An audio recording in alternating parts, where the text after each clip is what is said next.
And we are, this platform normally doesn't have 50 plus people on it. So I would ask, obviously, that everybody first mute your microphones unless you are acknowledged to speak. And then for the benefit of people who aren't necessarily on a screen, you might want to go to the speaker view of the platform so that you can see whoever is speaking. I should also acknowledge that this is a meeting that is being streamed on the Judicial Branch's YouTube channel and will be available after this meeting as well. I'd like to explain, given the number of people who are participating in this meeting, how we are going to proceed today so that we can get the most out of the time that we have today.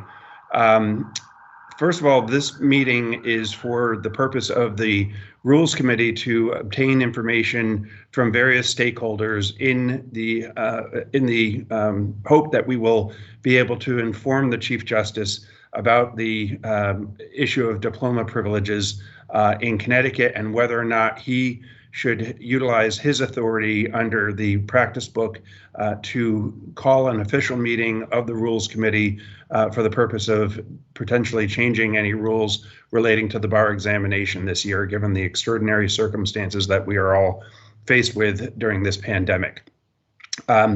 We are going to hear first from retired Judge Ann Dranginis, both in her capacity as chairman of the Connecticut Bar Examining Committee and in her role as the CBA COVID Task Force Subcommittee on Law Schools and Law Students. She will be presenting information about what the Bar Examining Committee has done thus far and basically setting the table for this discussion today about the background issue. She will be speaking for approximately 15 minutes. After that, we will be hearing from the Bar Examining Committee's legal and managerial staff about some logistical issues related to the potential remote bar examination this year, along with some information about what other states are doing around the issue of diploma privileges. That will be about a 15-minute presentation as I understand it. That will be followed by 5 minutes from Brian Staines, the Chief Disciplinary Counsel, and by another 5 minutes by Michael Bowler, the statewide Bar Counsel. After that, we will hear first from the member organization of Diploma Privilege for Connecticut. And we have left it to those individuals and have communicated with Glenn Holmes that they will have 20 minutes to allocate amongst themselves however they deem appropriate to present the issue as they formatted it or formulated it to the Chief Justice. And then finally, we have set aside an additional 20 minutes for the law school deans to present institutional concerns and their interests, obviously on behalf of their recent graduates. After all of that, we will have an opportunity for members of the committee to ask questions of any of the individuals, but because this is such a large format, I am going to ask all of the members of the committee to please jot down your questions and have them ready at the conclusion of all of the presentations. Having said that, I will turn this over to Ann Dranginis to start us off. Thank you very much, Justice McDonald, and good morning, Rules Committee and deans and guests and applicants. We should start, I think, at the beginning in April, when we realized that the July bar exam would be delayed until October.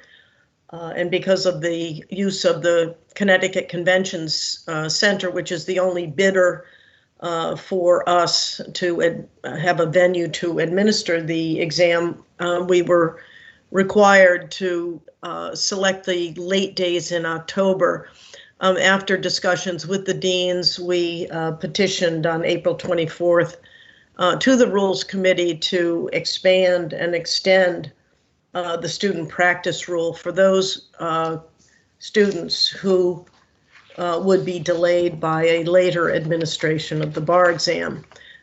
In conjunction with that, we discussed accelerating the character and fitness process, as well as engaging with the law school's other issues which might have had to have been altered to accommodate as far as we could in light of the pandemic for students graduating in the class of 2020 and who would be applicants to the bar. We decided that we could accommodate 500 people safely and socially distanced at the convention center.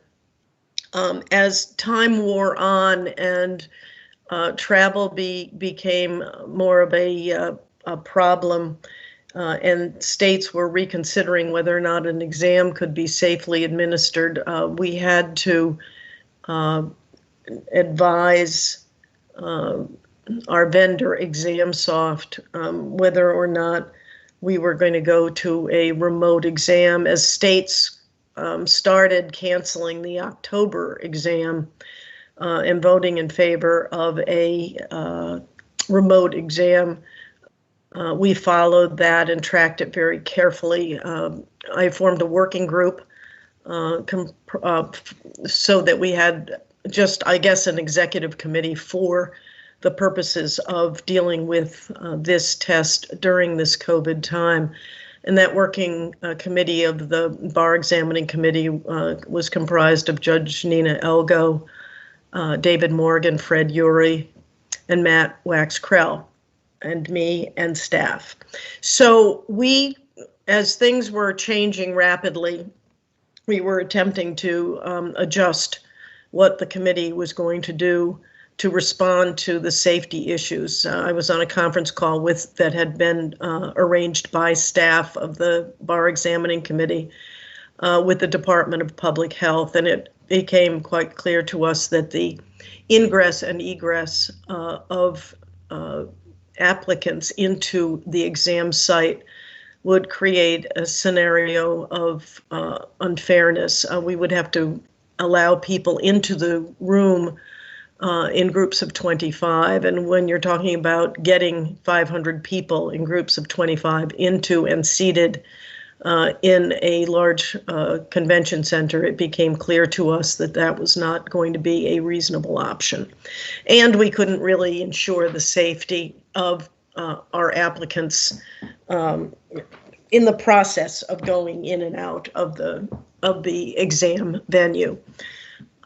Many states were resorting to a remote exam that was introduced by the National Conference of Bar Examiners for October 5th and 6th. And we assessed that and sort of watched how things were unfolding there.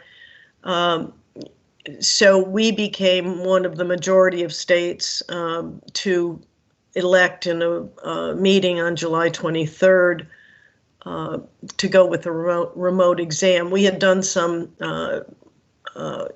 investigation, talked to ExamSoft about it. The national conference was having multiple meetings about the test and the validity of it and the ability to actually give the test.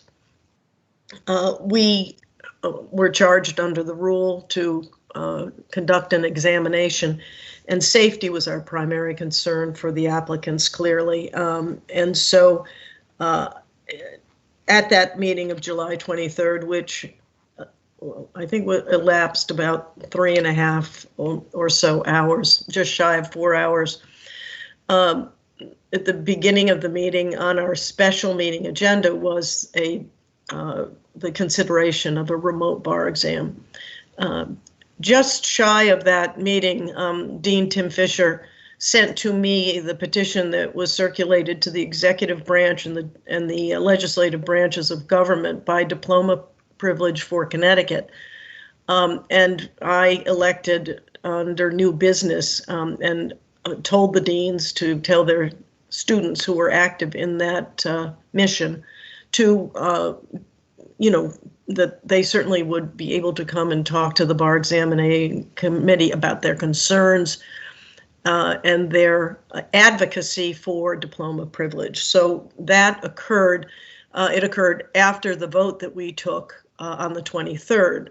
We had a regularly scheduled meeting on July 31st, and I added to the agenda after hearing from deans and the students who are advocating for a diploma privilege, another discussion about that. We did limit it in time because of the extraordinary time that we had spent as a committee, not only gathering information about what people were actually doing in this situation.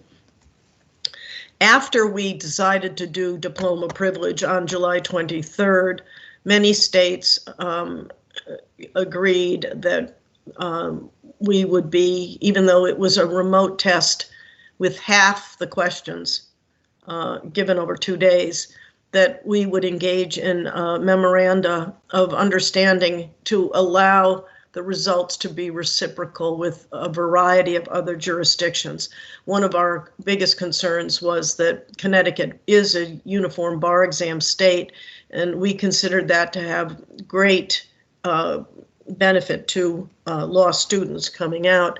And we were very distressed about losing that opportunity for them if we were not reciprocal with any other jurisdictions. But we have become reciprocal, and Jess Kalapelides can add to this. But the major states that people are interested in, that is New York, New Jersey, Massachusetts, DC, Maryland, we're reciprocal with Illinois now, and Ohio. We received a letter from Texas that they will accept scores from this test for admission on motion. So a lot of the benefits of reciprocity will be available to these test takers. As a result of our investigation, we, as a committee, determined that we would not further consider the issue, particularly in light of the rule requirement that we conduct an examination.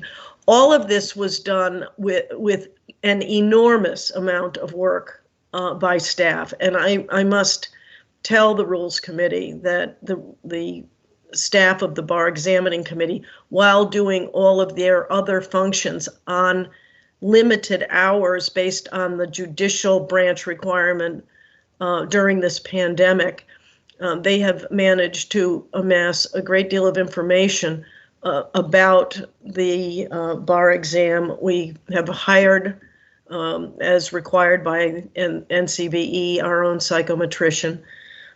We are mindful of the concerns expressed about the lack of uniformity of testing conditions. We have indicated in our meetings that we would work both as a bar examining committee, but also through the Connecticut Bar Association COVID Task Force Subcommittee on Law Schools and Law Students that I co-chair with Dana Hrelich. We have had those conversations about what might be remedied as an accommodation for certain people.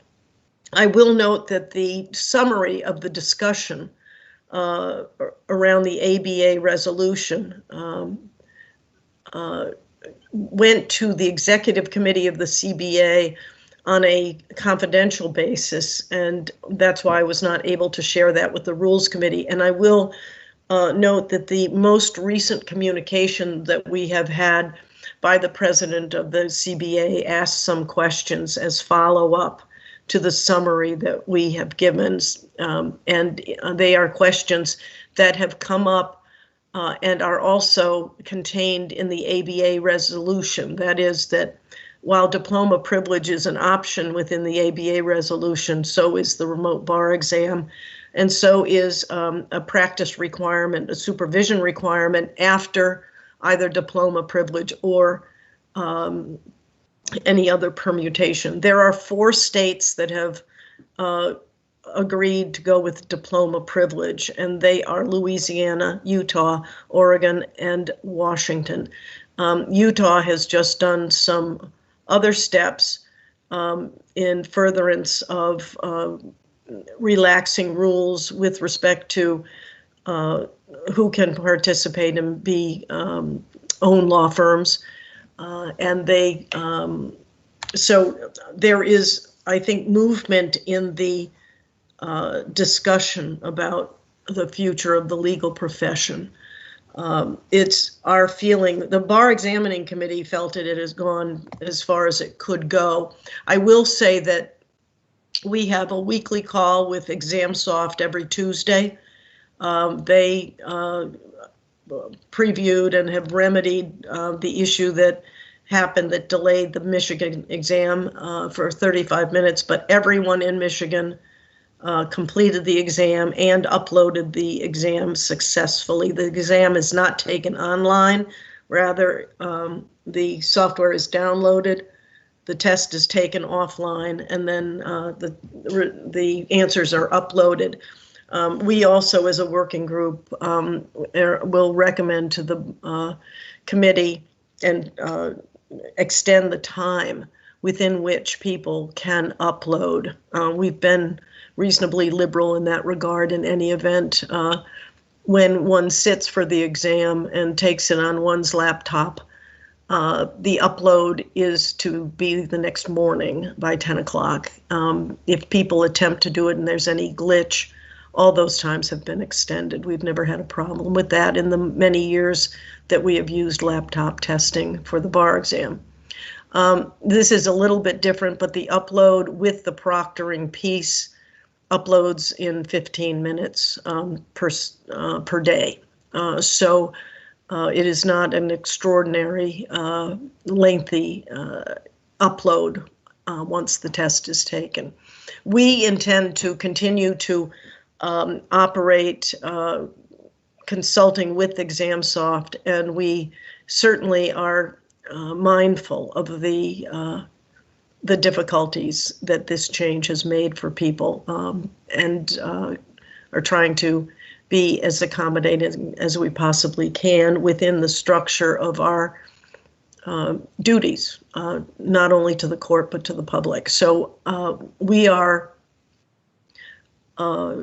certainly going to be following through on all of this. It's on literally a daily basis. So to do really the best we can for the students. My concern is the scope of the diploma privilege, to whom is a diploma privilege offered, is a question of fairness. And we also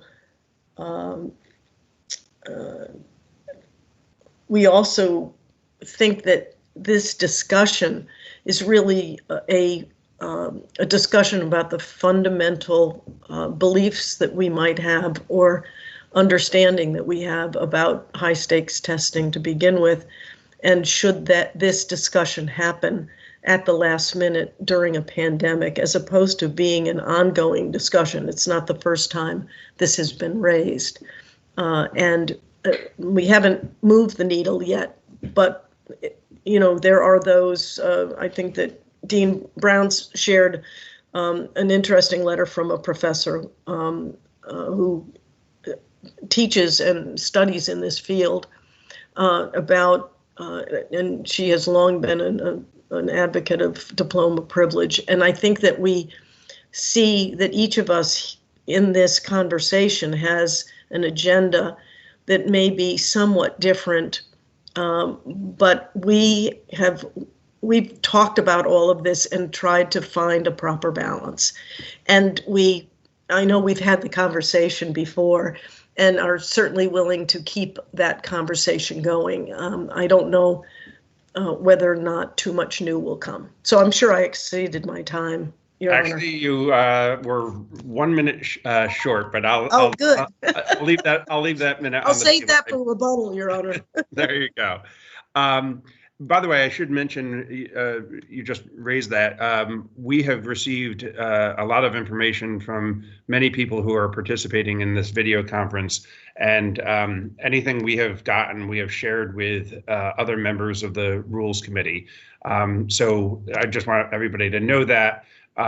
If there is any additional information that you think we need to have, please make sure that you get it to Attorney Del Campo, and he will ensure that he will act as the repository for that information and ensure that it is shared with other members of the committee. So I'll turn it over now to Kathleen Harrington for her 15 minutes. I think she's splitting it with Jessica Lapilides, but I may be wrong.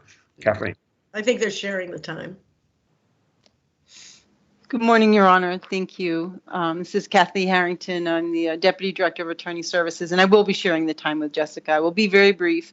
Your Honor asked that we highlight the information about diploma privilege as it has occurred around the country. And as Judge Drankinis noted, there were 4 jurisdictions who have adopted diploma privilege of varying degrees, but there were also 12 jurisdictions who have rejected diploma privilege, and that information has been provided to the Rules Committee. Each of the orders or letters or links online that we could find were supplied.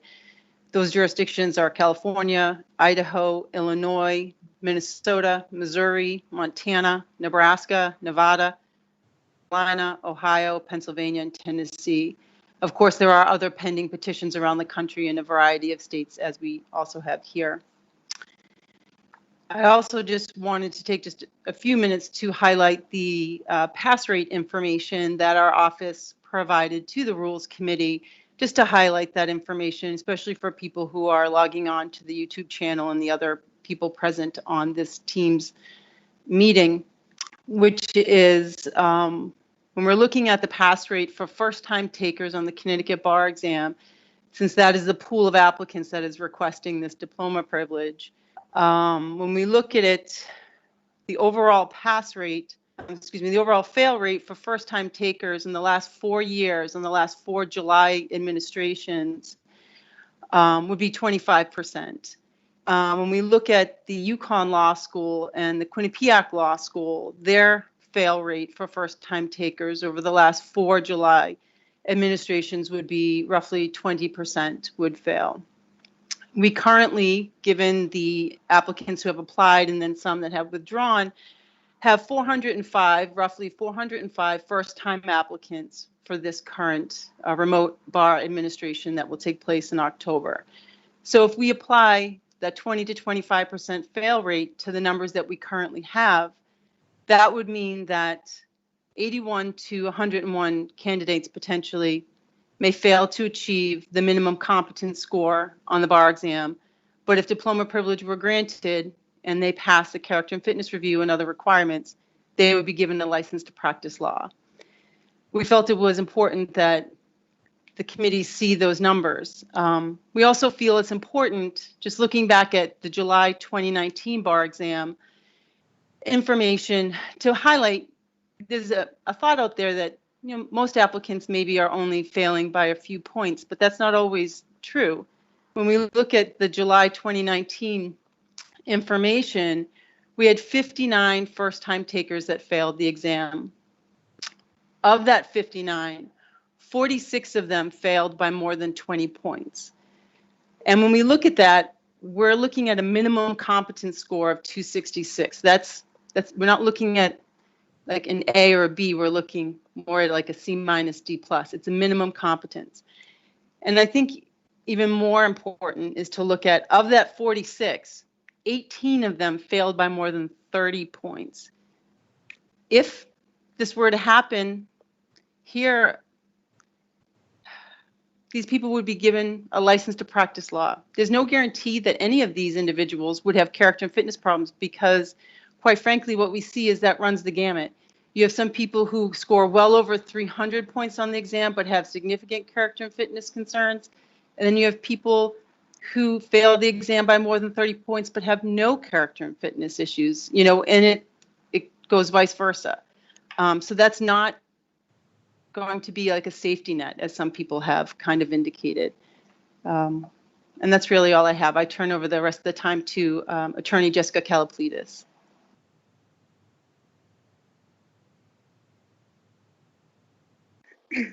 Thank you. Good morning.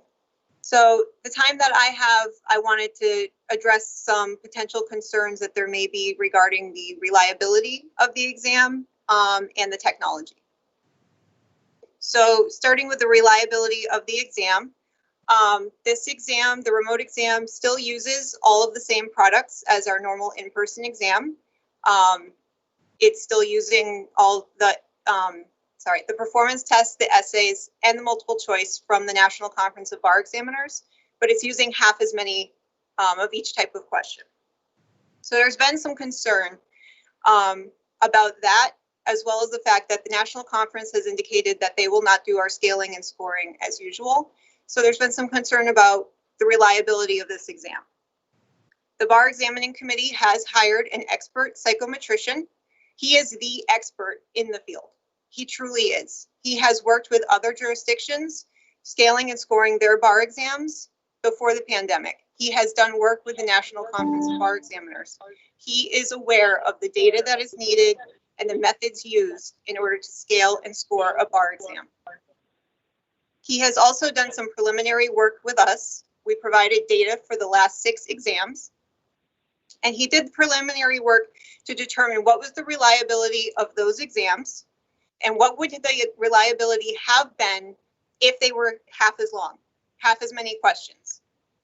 And doing that, we are secure knowing that the reliability of this exam is what it needs to be.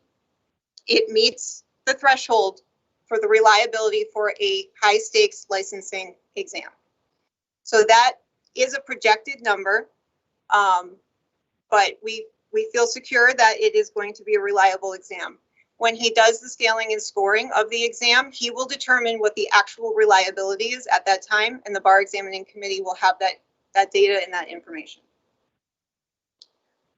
Moving on to the technology piece, I think it's important to note that we are using ExamSoft for this exam.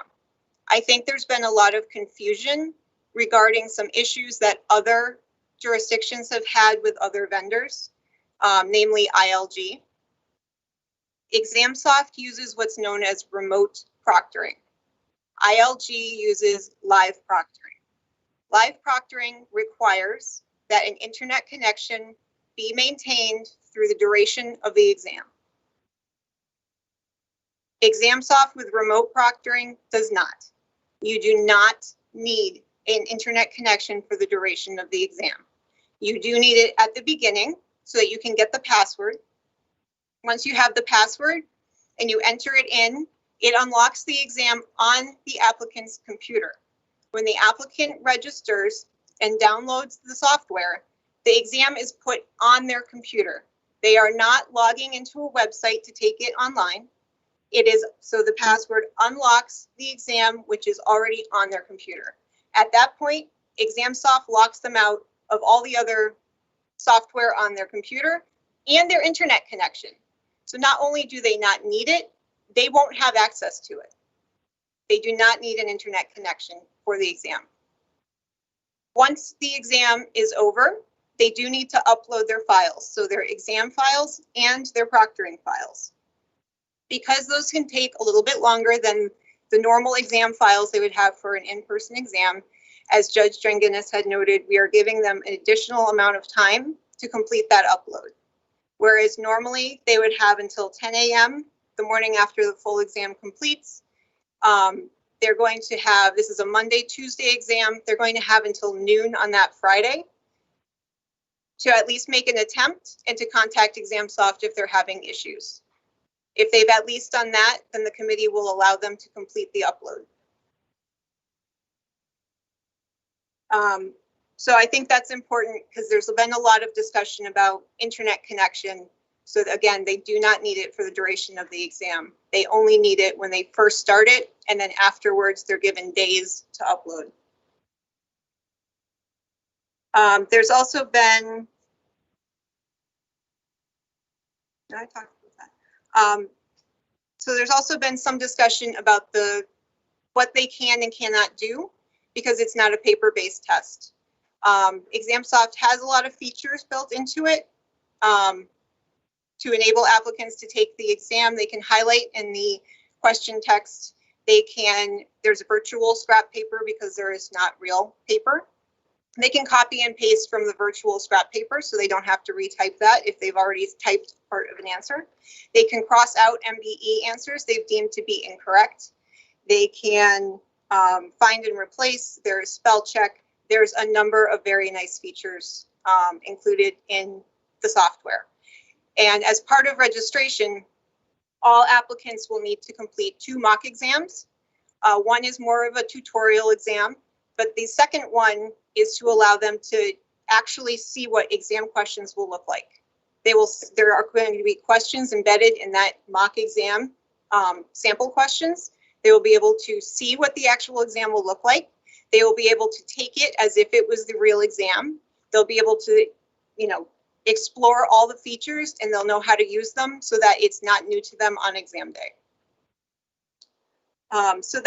Those were the highlights that I wanted to touch on. Certainly, if anyone on the committee, when there's time for questions, if anyone has any specific questions on any of that, I'd certainly be happy to address them then. Thank you.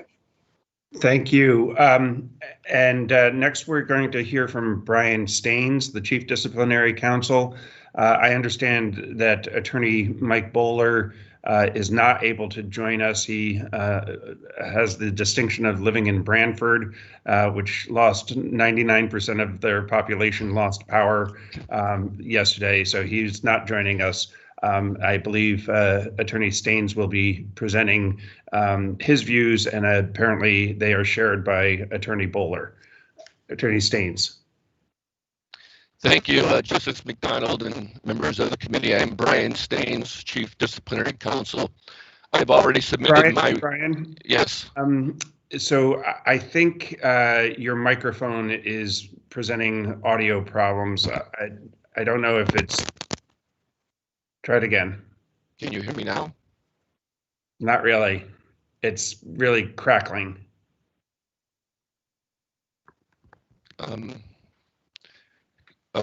Maybe you can continue and I can call in? Sure. We will get back to you. Thank you. Thank you. All right. So understanding that, we'll loop back to Brian Staines. Mr. Holmes, I believe we communicated with you that we would have you talk with the members of the Diploma Privilege for Connecticut and determine how you would like to allot the 20 minutes to present the issues that were addressed in your petition. So how would you like to proceed? Yes, thank you, Justice McDonald. I will be giving the main remarks for about 15 minutes, and then my colleagues will each have brief remarks, each lasting about a minute. Great. Thank you very much. Please proceed. Thank you. Good morning, Justice McDonald, members of the Rules Committee, and distinguished guests. My name is Glenn Holmes. I am a 2020 graduate of UConn Law School, and I will be serving in the Air Force JAG Corps after I am licensed. Thank you for inviting us to speak with you. With me are my Diploma Privilege for Connecticut colleagues, Bethany Russo, Rashida Johnny, Annika Smith, and Daniel Byrd. We represent the more than 500 law school graduates, faculty, and practicing attorneys who support emergency diploma privilege in Connecticut. There are 3 reasons that this committee should enact emergency diploma privilege. First, an online bar exam will likely fail in some way. Second, even if it doesn't fail, an online bar exam uniquely disadvantages applicants on the basis of income, race, and disability. And third, our emergency diploma privilege proposal is an equitable and practical solution to these foreseeable problems. On October 5th, 21 jurisdictions, including Connecticut, will attempt to simultaneously administer an online bar exam to 30,000 plus applicants. We believe this attempt will fail in some way, and jurisdictions will then be forced to further postpone their exams. 4 states so far have attempted to administer an online bar exam this year: Indiana, Nevada, Florida, and Michigan. And each state failed in some way. The exams in Indiana, Nevada, and Florida were set to be administered by ILG, as you heard. After trial exams revealed discrepancies between answers submitted and those recorded, Indiana and Nevada abandoned remote proctoring entirely and administered their exams open book instead. Florida postponed their exam until October with just 3 days warning. Now, the exam in Michigan was administered by ExamSoft. An hour into the exam, applicants were prevented from moving on to the next module because they could not access the password they needed. Those who called ExamSoft's customer service received a busy signal. And it took ExamSoft nearly an hour to fix the error for all applicants. ExamSoft then claimed the delay was attributable to a cyber attack and requested the FBI investigate their security issue. Some might see the technical issues with the Michigan exam as a small glitch because applicants were able to finish the exam. But an unknown delay during a high-stakes exam is unacceptable and unfairly affects the test takers. Now, after the failures of the July exams, Xtegrity, the third bar exam software provider, withdrew from administering the October exam. The National Conference of Bar Examiners requires remote proctoring for the online bar exam, but Xtegrity said in a statement, quote, "Remote proctoring was not envisioned for use on large-scale, simultaneous start event exams. We believe remote proctoring carries undue risk for the October exam," end quote. So not one of the bar exam software providers has demonstrated that they can administer an online bar exam safely and securely. And that's because these companies are facing facts that the bar exam is designed to be taken in person. ExamSoft will now be the sole provider of the online bar exam in October. So whether you believe the online bar exam will fail comes down to whether you trust ExamSoft's promises. We know that they were unable to administer a safe and secure online bar exam for Michigan. We also know that their software failed during the July 2014 bar exam and affected tens of thousands of test takers in 43 states. While this was a different type of software issue, the July 2014 bar exam results were the lowest in the decade, which experts say was partly the result of ExamSoft. And they currently have an open FBI investigation into the Michigan cyber attack. Now, ExamSoft claims that they have administered high-stakes exams simultaneously to as many as 165,000 people. But this appears to refer to a high school test recently administered in Saudi Arabia. The test used some remote proctoring, but also had testing centers available, and approximately 16,000 takers had technical issues. ExamSoft has yet to provide information that would support their assertion that they can successfully deliver an online bar exam without technical problems. They have not responded to a request for adequate assurances from the National Diploma Privilege Group, and to date, they have not addressed publicly what steps they have taken to remedy the security problems that appeared in Michigan. And if they can't get it right in a single state with less than 1,000 applicants, why should we believe they can get it right in 21 jurisdictions with 30,000 plus applicants?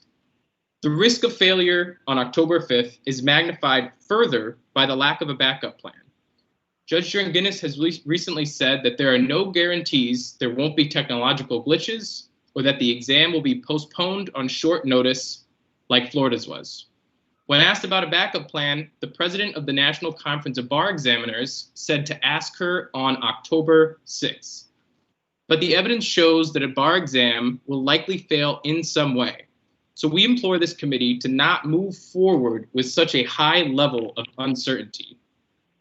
Now, even if the online bar exam doesn't fail in some way, it will uniquely harm already disadvantaged applicants, especially on the basis of income, race, and disability. A fundamental requirement of fairness for a high-stakes exam is that every test taker should receive comparable treatment during the test. But an online bar exam cannot meet this burden. To take an online bar exam, you need a quiet room, uninterrupted time, an internet connection at certain points, and a laptop that meets ExamSoft's requirements. Applicants with the financial means will ensure that they have that quiet room, childcare if needed, high-speed internet, and an excellent laptop. But those with modest means may not be able to afford all of these things. So instead of comparable testing conditions, these requirements will become variables that provide some applicants with an unfair advantage. And applicants already face unprecedented study challenges. Law schools and libraries are closed. Many applicants have had to begin work and are balancing a job with exam preparation. The twice postponed bar exam has multiplied the financial burden on applicants unable to work, who plan to study full-time for 10 weeks, not 20. And applicants of color will additionally endure racially biased artificial intelligence proctoring. Such AI is calibrated on white skin, so the technology does not easily recognize darker skin tones during facial recognition and identity verification. An online bar exam will also disparately impact applicants with a disability. Approximately 6 to 8% of law students receive accommodations for a disability. Many applicants submitted accommodated testing petitions before June 1st, but have still not heard back from the CBEC. Releasing accommodation decisions in close proximity to the exam disadvantages those asking for extra time because they have been preparing under different conditions for months. The petition schedule following the decision to move online provided applicants with only 2 weeks to submit an accommodation petition. This is a very short turnaround time given the requirements of those requests, and some applicants may not be able to apply as a result. Applicants have simultaneously experienced a once-in-a-century pandemic, a national reckoning on racism, a recession, loss of job offers or delay of unemployment, 2 delays in a bar exam, and power outages that left many of us unable to access bar prep materials for nearly a week. These are unique, unprecedented hardships. To say that our mental health has been strained would be an understatement. We know that 2 out of every 5 Americans reported at least one negative mental health issue during the pandemic. 1 in 4 18 to 24-year-olds seriously contemplated suicide during the month of June, a rate that has doubled for Black respondents. An online exam administered under these circumstances will not test legal knowledge or competency. It will test applicants' financial means, race, and disability. Now, Connecticut should be proud in leading the country in our response to coronavirus. And adopting emergency diploma privilege would be a continuation of that leadership. Our proposal is an equitable and practical solution to the likely failure and certain inequities of an online bar exam. Our proposal draws from the orders in Utah, Washington, Oregon, Louisiana, all of which adopted emergency diploma privileges this year. It safeguards the public by requiring additional CLE requirements and limiting the policy to first-time bar exam takers who have a demonstrated higher passage rate, as you have heard. Qualified candidates will still have to complete the state's ethics requirement and satisfy a rigorous character and fitness assessment. All qualified candidates will also have completed 6 credits of legal work, which amounts to hundreds of hours, through their experiential coursework in law school. As attorneys, qualified candidates will still be subject to Rule 1.1 and annual CLE obligations. Our proposal would provide emergency diploma privilege to qualified candidates, but would still allow for an online exam for those who plan to practice in multiple states. So should the exam not fail, those who wish to take it would receive reciprocity under our proposal. Connecticut is also particularly well suited to enact diploma privilege. Utah, Washington, Oregon, and Louisiana are all relatively small states with 2 to 4 law schools and 200 to 800 graduates each year. Connecticut is right in the middle of these states with 3 law schools and approximately 500 law school graduates. We have a small practicing bar, a close relationship between the bar, government, and law schools, and a great regard for the state's law schools. These are the characteristics that scholarship indicates makes Wisconsin's diploma privilege successful, and they can make Connecticut's emergency diploma privilege successful too. The most common argument against implementing diploma privilege has been that the bar exam protects the public by ensuring minimally competent attorneys. But evidence does not support this claim. The 4 states that recently adopted diploma privilege did so while satisfying their responsibility to ensure the competency of the legal profession. Data from Wisconsin, which has had diploma privilege since 1870, unequivocally demonstrates that diploma privilege does not harm the public. Wisconsin's attorney grievance rate is no higher than similarly sized states that do require a bar exam. Now, based on historical data, Connecticut would admit likely between 300 and 380 new lawyers via diploma privilege, or perhaps 405, as Kathleen Harrington suggested. Now, this is less than 2% of the total state bar. The Connecticut bar is well equipped to welcome these new attorneys and ensure their competence. The Connecticut Bar Association could even offer a program like Louisiana's Transition into Practice. We could make that a requirement of the diploma privilege proposal so that new attorneys receive additional mentorship. In short, any flaws of emergency diploma privilege are manageable and can be mitigated. The collaborative nature of the Connecticut Bar will help effectuate a strong transition that will not harm the public, but will instead provide a benefit to those in need of legal counsel now more than ever. The flaws of an online bar exam, however, are inherent and cannot be fixed. I would like to address briefly the question about exactly how the bar exam tests minimal competence, because I think the argument fails to recognize that this online bar exam, as proposed, actually falls short of its stated goal of protecting the public because it will not be an effective test for minimum competence.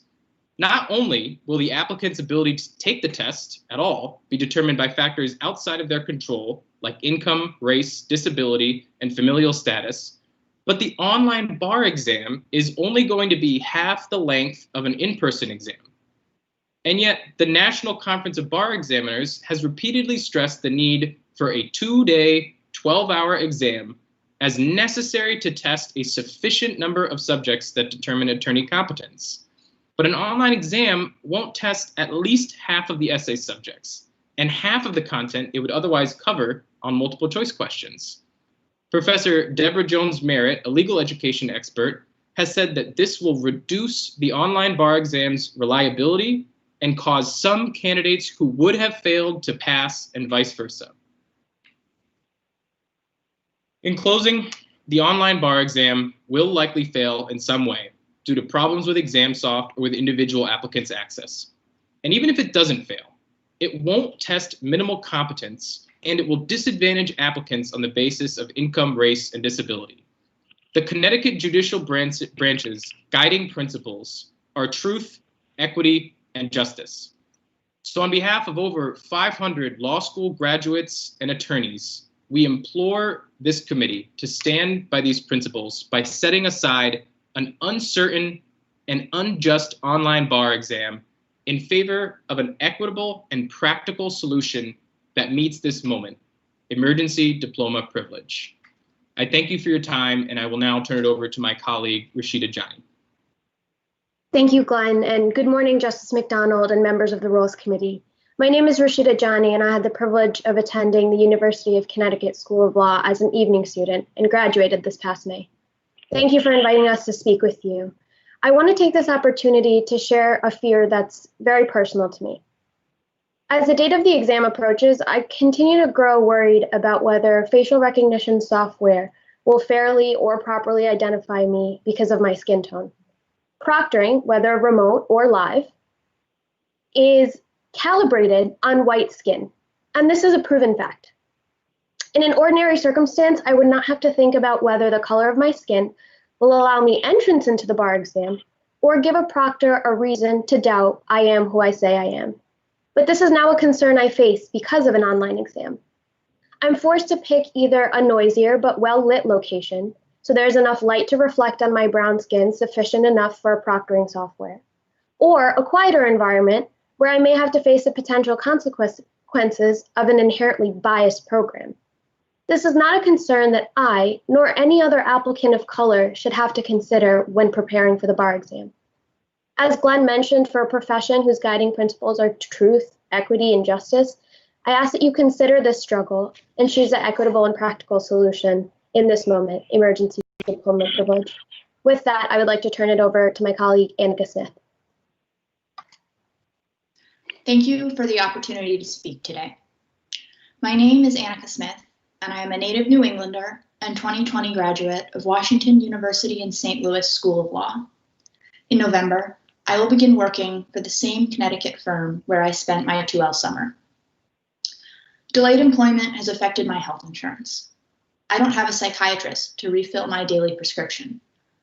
I've been an excellent student my entire life, but now frequently find myself struggling to focus while studying for the single most important exam I will ever take.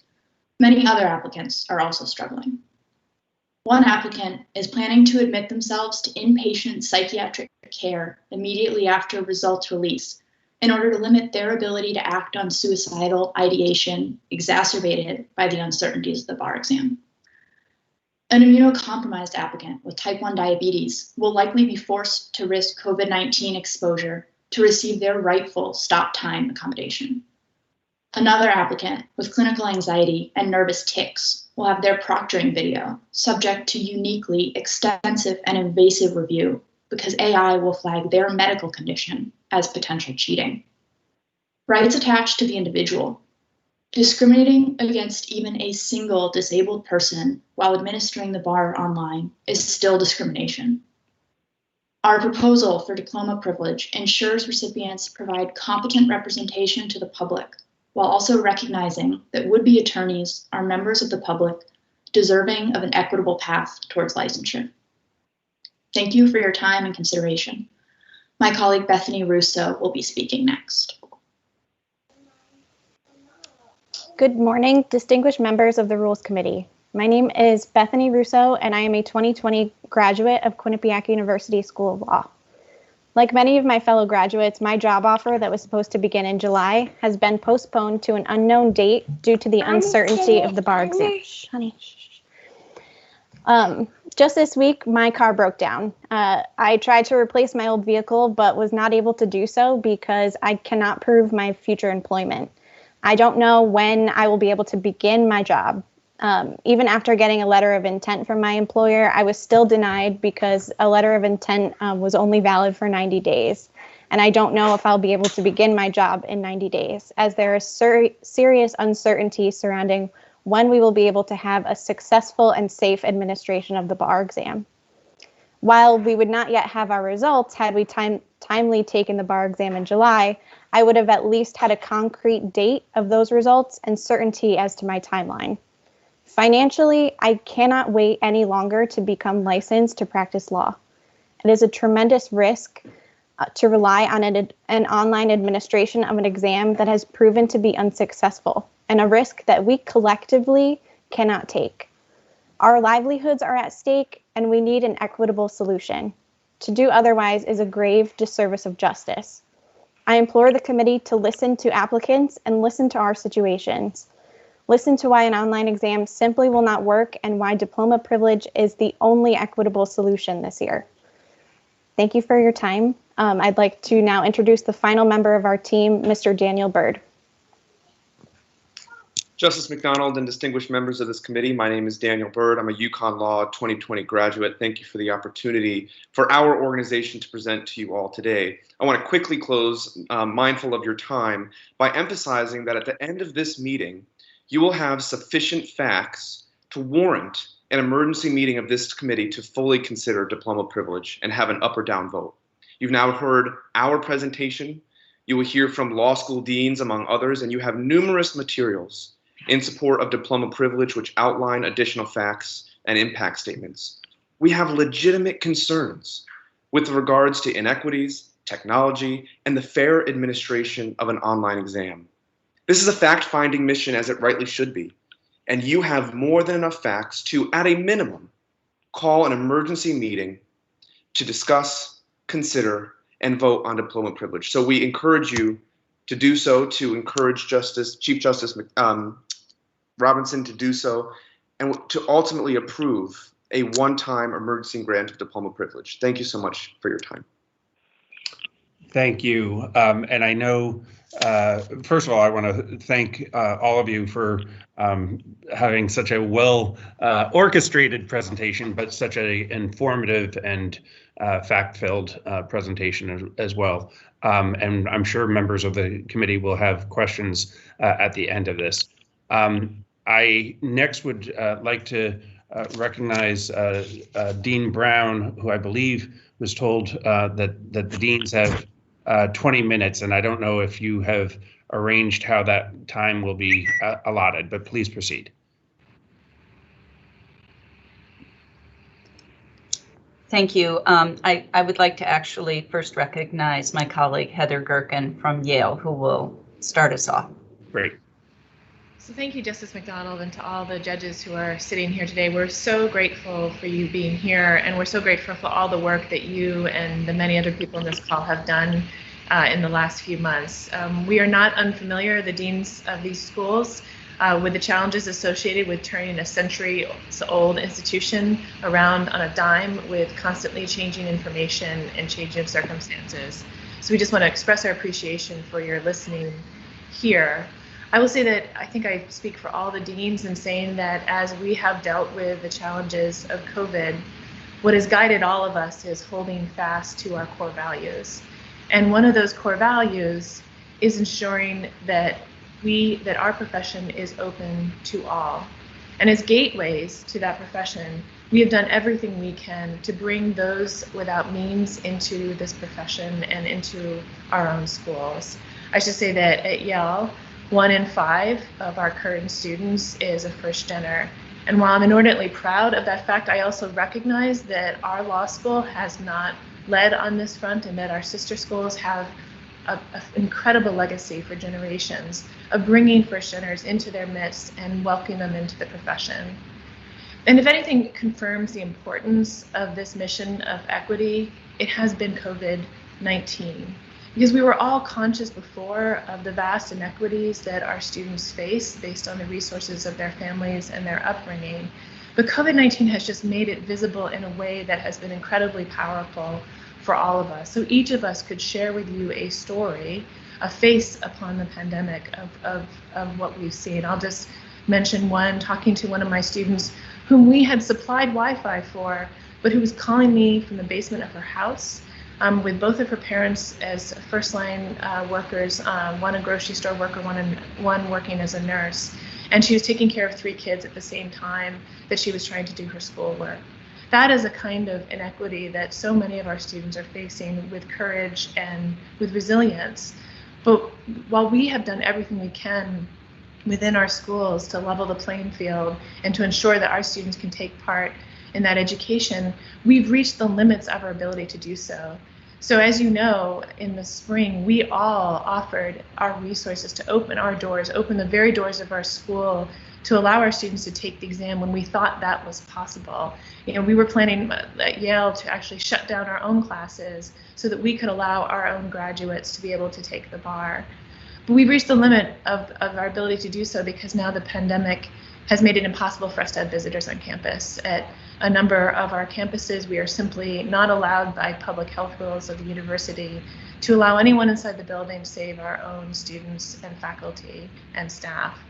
And so now I think this is a moment for us, again, to pivot, to continue to turn and adapt to changing circumstances. And I just want to say that we are so grateful for your help in this, but I hope you will really keep as your touchstone the core value of our institutions and of our profession, which is equity. And so with that, I will turn it over to Dean Nelson of UConn. Thank you, Dean Gerken. Good morning, Justice McDonald and members of the Rules Committee. I am Ebony Nelson, Dean of the University of Connecticut School of Law. I echo Dean Gerken's thanks to all of you who have worked on this very difficult decision. Thank you for your consideration of the committee's considerations as well as those of the students and the law schools. I would like to address the employment-related costs associated with the delay in administering the bar exam and how diploma privilege can help with that. In an ordinary year, graduates would have completed the bar exam by now and would be able to start working while awaiting their results. As this is anything but an ordinary year, graduates who are fortunate to have already secured employment find themselves in the extremely difficult position of having to delay their start dates to allow sufficient time to study for the October administration, or having to begin work with the bar exam hanging over their heads. Considering the number of hours that new lawyers work, having to work these hours while also studying for the bar exam could jeopardize their chances of passing. It is our understanding that graduates who have secured judicial clerkships are expected to report to chambers and work full time while they still have the exam ahead of them, which is quite different from the usual arrangement in Connecticut courts, which allows for judicial clerks to take the month of July off to study and then return to chambers after they complete the exam. Some firms do not want to hire graduates while they are studying for the bar exam. So those graduates who are still seeking employment have fewer opportunities available to them. Student loan repayments are set to begin in January. Graduates will need lead time to obtain employment and start earning a salary to financially prepare for these payments. Significant or further delays in the exam administration and/or grading will put them at greater risk of default. These employment-related costs of a delayed exam that could jeopardize graduates' chances of passing, reduce their ability to obtain employment, and potentially harm their financial futures are disproportionately borne by first-generation graduates, graduates from lower socioeconomic backgrounds, and graduates of color who do not have the family-provided safety nets to financially bridge them during this delay. An emergency diploma privilege would help these graduates because they could move immediately to character and fitness review, and when it's completed, become licensed in ways that would enable them to be more productive employees for employers or potential employers. It would also eliminate the enormous stress of studying for the bar exam while also trying to cope and trying to find work or attempting to cope with the pain and loss associated with the global health pandemic, as well as a national pandemic of racially motivated violence. As urged by more than 120 public interest legal organizations, including the Connecticut Legal Rights Project, who are, quote, committed to a diverse and inclusive profession that reflects the communities they serve, we need licensed law graduates to meet the needs of under-resourced communities right away.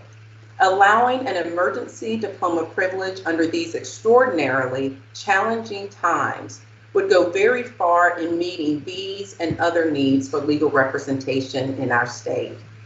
I thank you for your time and consideration. My colleague Dean Jennifer Brown will speak next. Thank you. Good morning, and thank you for the opportunity to speak with this committee.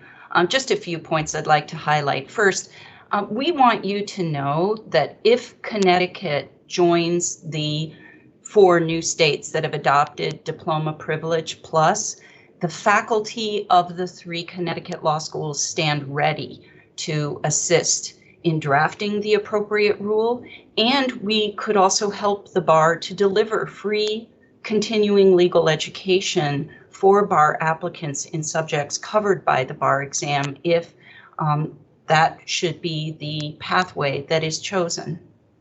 Second, given the complexities and the problems inherent in administration of a remote exam, about which you've heard, we believe that permitting some applicants to be licensed through Diploma Plus will allow the CBEC to focus its efforts on the applicants who most want and need an exam score, those who seek admission to practice in Connecticut, as well as one or more additional states. These applicants need to earn a score that will be recognized in other states through reciprocity.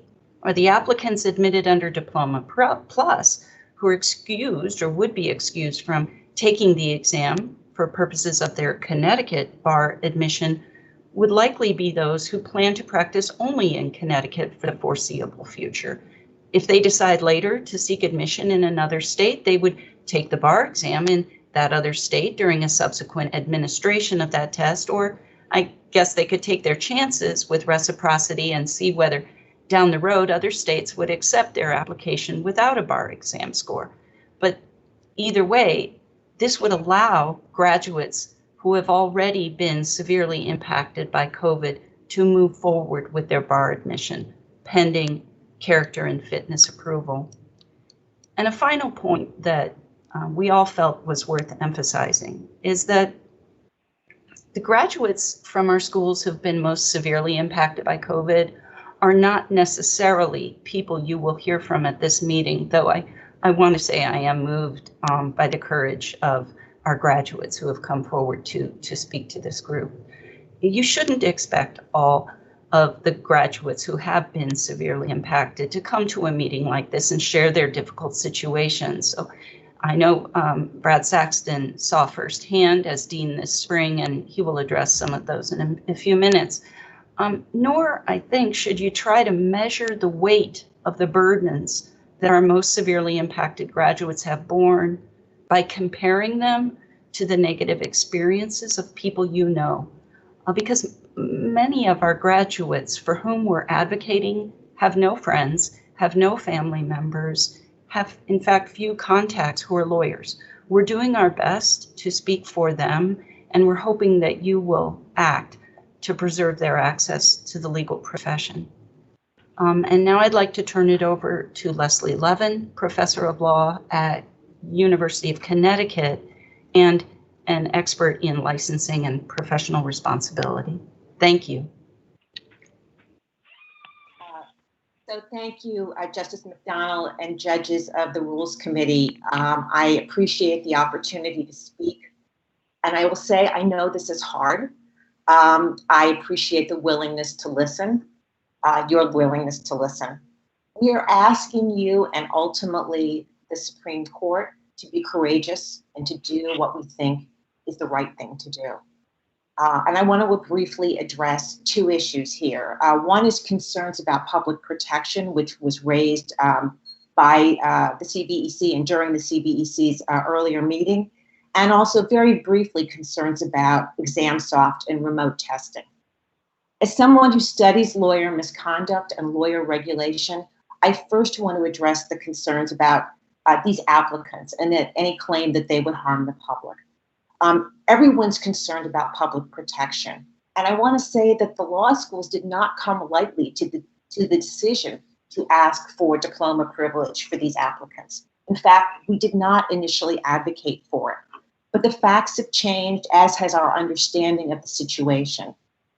There's been a suggestion that law schools might be advocating for this is a way to change the bar exam forever. That's not what this is about. This is about this moment, which is a very difficult moment for the courts, for the CBEC, and for the applicants.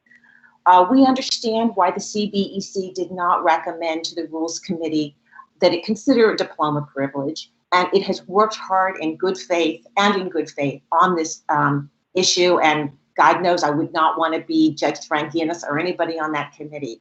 But its function is to administer the bar exam. And I will say that I know of no bar examining committee in any state that has supported the diploma privilege, including in the states where the diploma privilege was granted. It was ultimately the courts who looked at the situation and said, this is the right thing to do. I also want to say that based on everything I've ever seen about lawyer misconduct, I do not believe that the public will be harmed by admitting applicants who have not taken this bar exam in this very unusual instance. As I'm sure you know, most grievances that are brought against lawyers are based on failure to return phone calls and lack of diligence. We now teach our students in law school that that's the case. We explain to them why that's the problem, why that is a problem, and we try to tell them about strategies to prevent it. This is not a topic that's tested on a bar exam, or at least not on this bar exam. Most discipline in Connecticut is imposed on middle-aged lawyers, and not because of lack of competence or because of a failure to know the topics that were tested on the bar exam.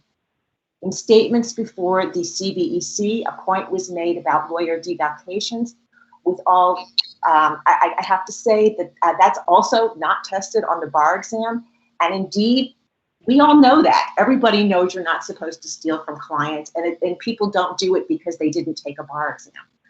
While the bar exam seeks to test competence, it's a very narrow range of competence that is tested. In fact, the NCBE is itself looking at what it does because it recognizes that it is a very narrow test of competence. And I think we all know that competence is really learned in practice. And new lawyers on the whole are the ones who are likely to be the least competent. So I want to quickly share 2 data points.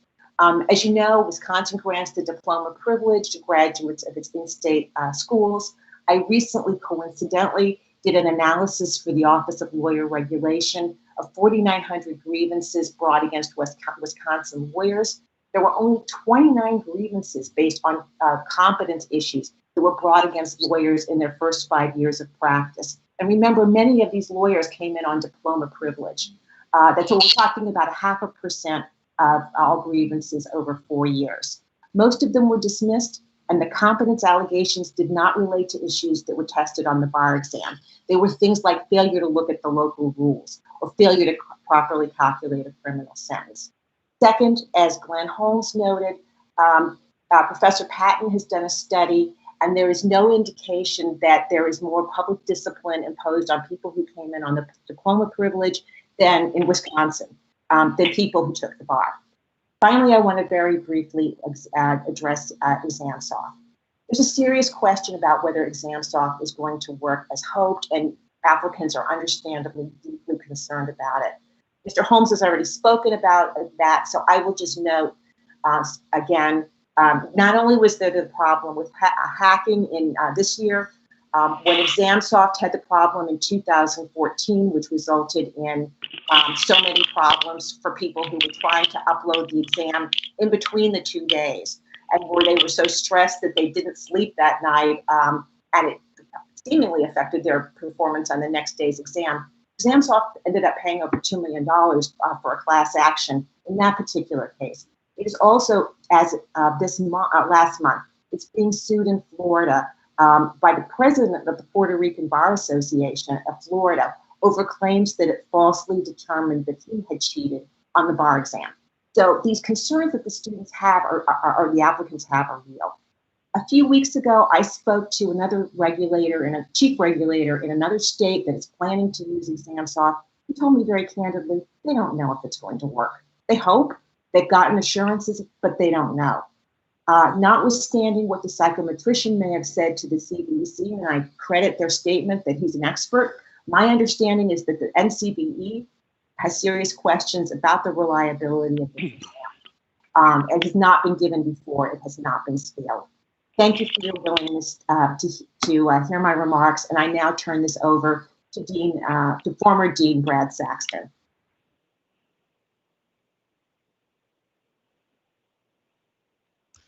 I had to unmute my microphone there. I hope you can hear me. Jen, can you hear me? Good. Thank you very much, Justice McDonald and members of the Rules Committee. We are grateful for this opportunity to get to speak with you about this really important issue. And we're grateful for the time that the Bar Examining Committee has taken and this committee has taken to try and figure out the best way to manage these difficult circumstances. As was noticed, I've been the interim dean at the law school for about the last 6 months. I just recently got to return back to the faculty.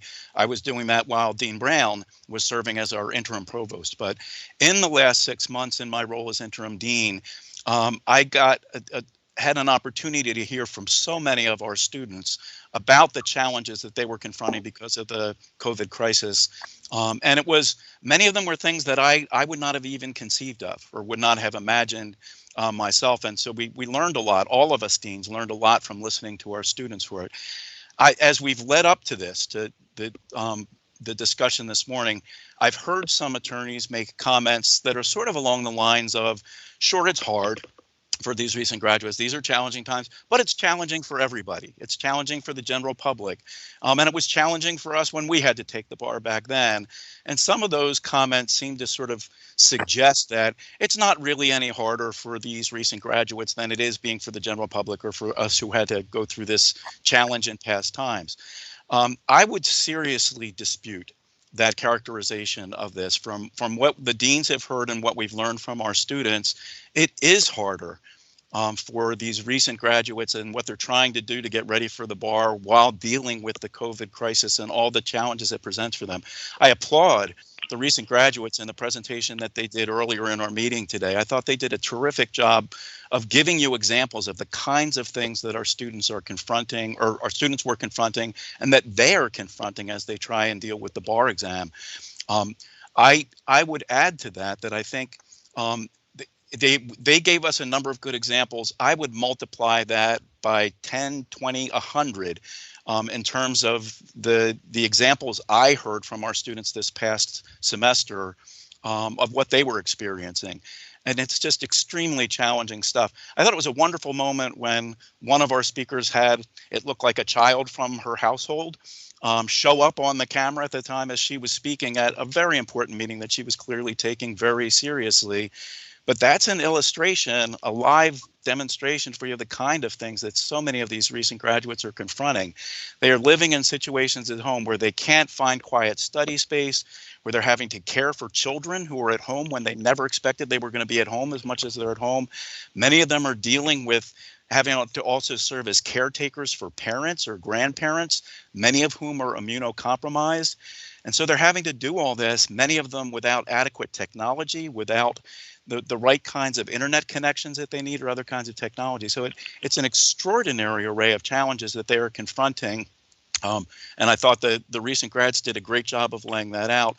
I will confess, I found myself thinking back to the many years ago when I was preparing for the bar exam.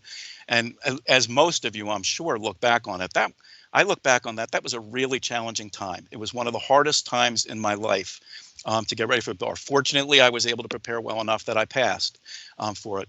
But when I look back at that time and what I was trying to do to get ready for the bar, and if I think to myself, would I have been able to do that if I were confronting the same challenges that these recent graduates are confronting right now as they're trying to get ready for the bar? I will tell you in all seriousness and all honesty, I don't think I could have done it. If I were confronting the same things that they were, I think I probably would have failed. And that way of looking at it informed our faculty when we made the decision this last spring to move to pass-fail grading. My faculty colleagues and I reached the conclusion that our normal grading practices, if we use them at the end of the spring semester, would have identified and rewarded those people who were privileged enough, who were economically advantaged enough that they could pay for workarounds for these challenges. The ones who were going to suffer most, we felt, were those who were not privileged, those without those kind of advantages, who would have much more trouble arranging the kind of workarounds that they would need to do well on our exams and here to do well on the bar exam. So that's all that I have to add for it. Again, thank you so much for giving us the opportunity to speak. We are grateful to you and we're grateful to CBC for the seriousness with which you have approached these really challenging issues and for the good faith in which you're trying to reach the best solution we can reach. So thank you very much. Thank you. And before I try to return to Attorney Staines, I just want to let the members of the committee know that because of the format here, at the conclusion of the presentations, I will be asking each judge in alphabetical order to pose any questions he or she has to any of the people who have made presentations this morning. So with that, Attorney Staines, do we have good audio for you now? I hope you do. Can you hear me? Yes, we can. I've submitted my revised position paper dated August 11, 2020, so I just wanted to comment on a few things that were mentioned here today. I believe to consider the proposal for diploma privilege at this time is premature.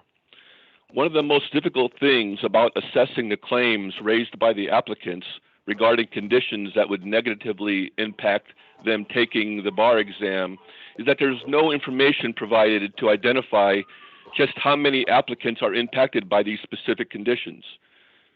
These issues have been presented to the committee in the abstract. In order to evaluate the issues such as spotty Wi-Fi or comparable terms of testing conditions, for example, we need to look at affidavits from the applicants explaining insurmountable issues they face. How many people are forced to take the exam with spotty Wi-Fi or with an inadequate laptop? Are we talking about one person? Are we talking about 3? Are we talking about 10 or all 500?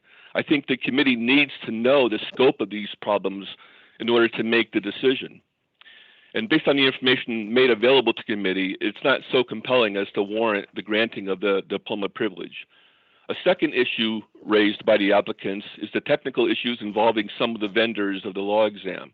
Again, this is premature. Before the committee takes the extreme step of waiving the bar exam, they should let the bar exam be administered so we can find out if there were any technical issues that affected the grades. A third issue raised by the applicants is the overall disruption in our lives caused by this pandemic. And I agree, this is an extraordinary time. But the reality is this is our new normal. The judicial branch has been taking appropriate steps to continue to carry out its mission. My office has already participated in several remote hearings. We must adapt. The applicants have limited the request to the applicants that would have taken the July bar exam, but we are already in September. It does not appear that things will change much by February, and what are we going to tell those applicants? And with regard to the severe disruption in the people's lives, this can be taken in account of when we look at the bar exam results. We could adjust the results that we get in appropriate passage based on the percentages that Attorney Kathleen Harrington mentioned about previous July bar exams. I agree with Dean Saxton that this is extremely difficult time to be taking this very stressful, very important exam. But this is the climate that these applicants will assume if they get admitted and they must practice law. In light of the present time, it's not extraordinary to ask the applicants to take the bar exam remotely. Finally, no one has mentioned any conditions that should be considered if the committee were to grant some form of diploma privilege. Although granting diploma privilege addresses the applicant's concerns, what steps are going to be taken to protect the public? Should the applicants be required to take the bar exam in the future when it's administered? Should they be required to carry a minimum amount of malpractice insurance? Should they be required to notify clients in writing that they have not passed the bar exam? Should they be required to have a mentor at the time that they're practicing law?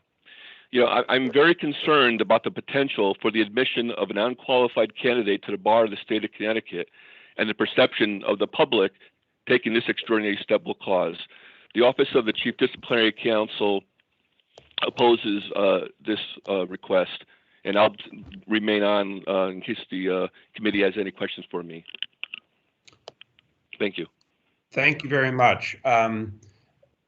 Okay, so the first, any questions? I don't believe Judge Alexander is on the video conference. Is that Judge Alexander? Are you there? All right. So then Judge Avery Whetstone.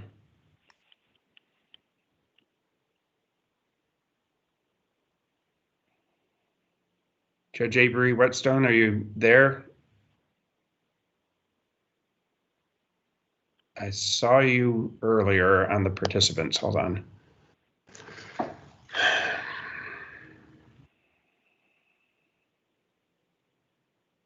All right.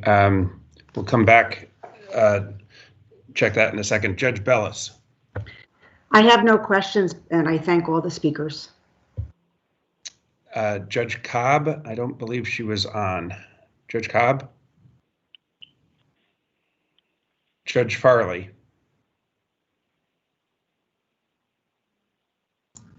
Yes, thank you, Justice McDonald. I just have a few questions that I think would be addressed to either Judge Stranginis or Attorney Kalapolidis and perhaps Ms. Harrington. First, I do want to express my appreciation for the quality of the materials that have been submitted and the presentations that have been made.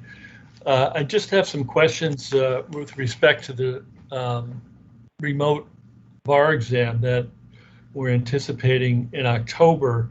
The ABA resolution that I read, among other things, called for a disclosure of information regarding the reliability and security of the test, what the protocols were, et cetera. And I think some of that information has been conveyed here today. But what I'd like to know is there a plan to disclose all of that relevant information in the near future in advance of the administration of that exam? I think that the information with respect to reliability could be posted on the website if it hasn't already been. And Jess, perhaps you could respond to that.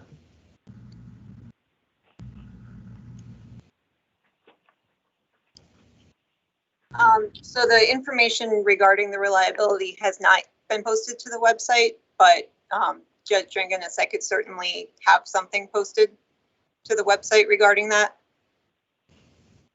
Well, yeah, I would refer you to what the ABA policy asked for, and I would hope that the committee would be able to satisfy that recommendation from the ABA. I also have a question.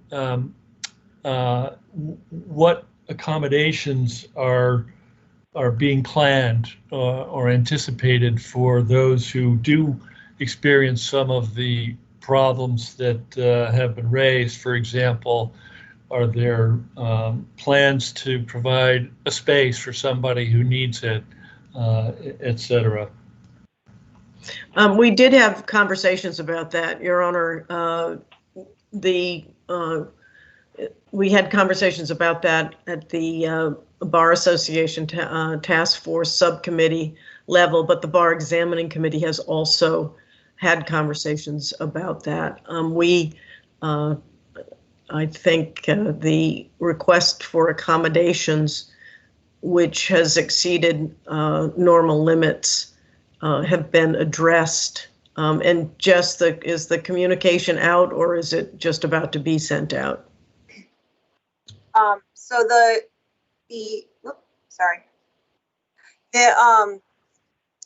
accommodation requests for those who have a disability under the ADA, those are about to go out. I had hoped to get them out this week, and with everything that occurred, I was unable to do so, but those will go out shortly. I think what the question was accommodations for those who don't have a disability under the ADA but have some type of hardship.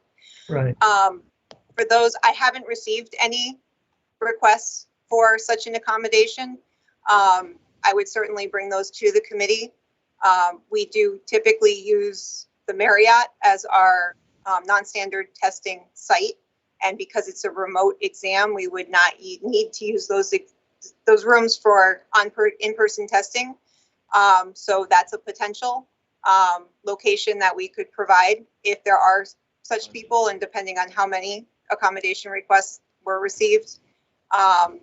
We may also be able to make some space available at judicial facilities. I'd have to reach out to see what space might be available. But as I said, I haven't received any requests for such an accommodation to date. And we discussed that in the Bar Association subcommittee, where the bar could, in fact, make available conference rooms at law firms, and the possibility of doing that because the law schools are not available to assist their students in that regard. So we also discussed in the subcommittee having the law school deans and the people who are associated with the law schools let us know who might need some help, and we would do that on a confidential basis, and certainly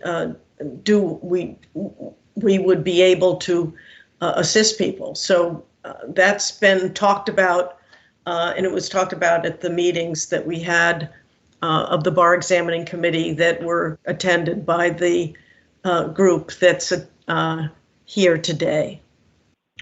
Okay, thank you. One last question. In the aftermath of the exam, is it anticipated that the committee would be considering claims of hardships, the things that happened during the course of the exam that might bear on ultimately a decision as to whether or not someone should be admitted? I think that, you know, as things occur within the testing site, adjustments are made. We would have to wait and see what that was. As I indicated earlier, when people had difficulties uploading, it could be demonstrated that they made an attempt within the time frame that was allowed. And as chair, I always allowed them to upload after the deadline because they got the support that they needed technically. I'm trying to recall something else happening within the test that may have occasioned us to waive a requirement, and nothing's coming to mind. But clearly, one of the things that we've done is opted for a second in-person review of the AI proctoring for obvious reasons that were talked about by the the student advocates, that there is this data that suggests that people of color are judged differently within that. So instead of having only one review of any AI flag that says this was a furtive movement or this person looked away or whatever, instead of only one human being reviewing that portion of the tape, we'll have a secondary review as well. And that is before anyone is burdened with the notion that they may have engaged in any kind of cheating. All right. Thank you very much. Thank you, Justice McDonald. Thank you. Is Judge Hernandez on, and does he have any questions? Okay, Judge Wynne O'Dowd.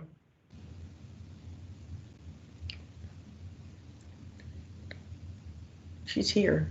Yeah, I think she's on mute. Are you on mute? Can you hear me now? Yes. Okay. I wanted to thank everyone for providing the information. My question follows John Farley's. With the accommodations, was there any discussion with regards to the technology, if an individual needed a laptop, or there was any assistance that was provided to them either by the law school or anyone else? There was, yeah. And we, both in the law school committee and in the bar examining committee. Again, we haven't had a request, and we don't want people to be shy about requesting. Clearly there would have to be an affidavit signed, and we don't want to infringe on their privacy too much, but to, I suppose, if the request required us to expend any money, we would have to make the auditors happy, and so we would need some kind of verification of their need. But we are hoping that the Bar Association will also assist, and I don't know whether or not the law schools might assist in that regard. Some firms maintain extra laptops, and they could be used, and law firms have conference rooms that can be reserved for the time of the test or the time of, even for study, it would seem to me.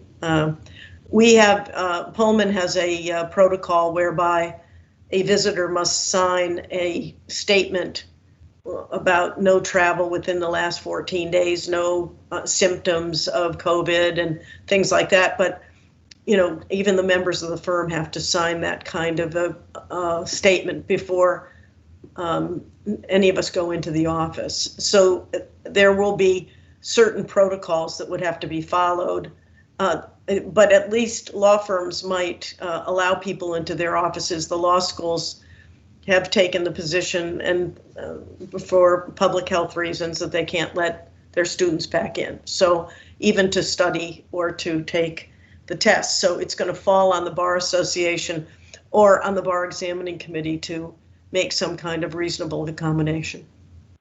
Thank you.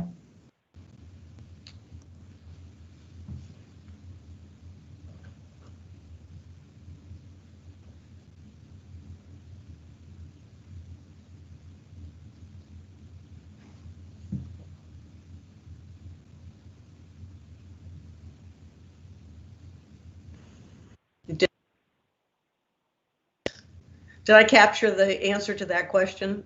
You did. Thank you. Okay, Thank you. great. Thanks. Thank you. Judge Trulia.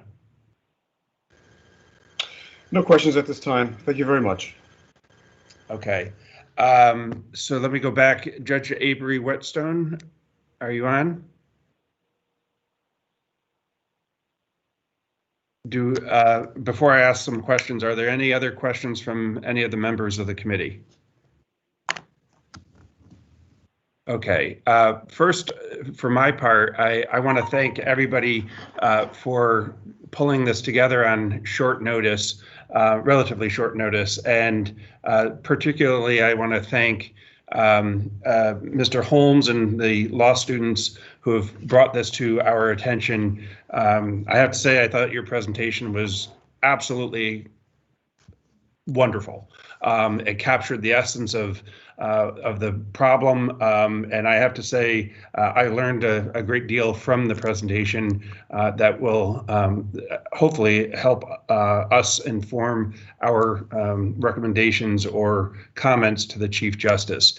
I also want to thank, obviously, the Bar Examining Committee, Judge Dranginis and the staff, and all of the members of the committee, many of whom are on the call, for a tremendous amount of work that has gone unnoticed by many and unheralded as it should be.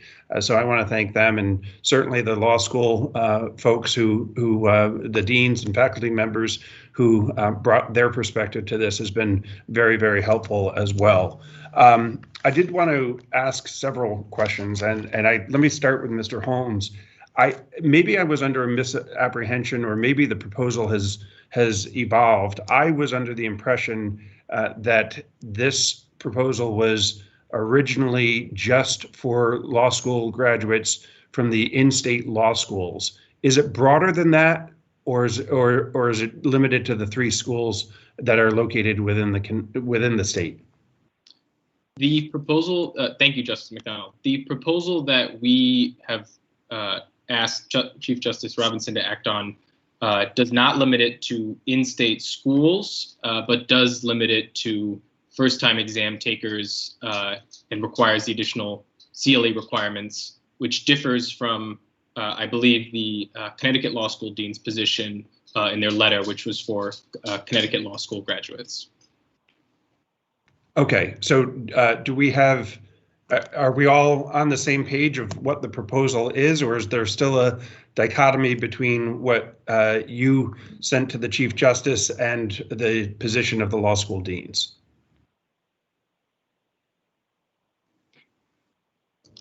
If Perhaps you know. I can, oh, I'm sorry. Did you want to hear from the deans or? Go ahead. Or Mr. Holmes? Yeah, I mean, I think the deans focused on our own schools because we know our own schools best, that, you know, there's no a particular objection to having a broader diploma privilege, and we're quite certain that the rationales that, you know, go to the hardship aspects of this apply equally to graduates of schools outside of Connecticut. It was more that in speaking about this, the deans felt more confident in vouching for our own students and for our own curricula and for the relationship that our schools have forged with the Connecticut Bar and the courts here, and the kind of dialogue that has taken place over the years to try to make sure that our curricula are responsive to the needs of our state and our region, and that we are really preparing graduates who are ready to go out.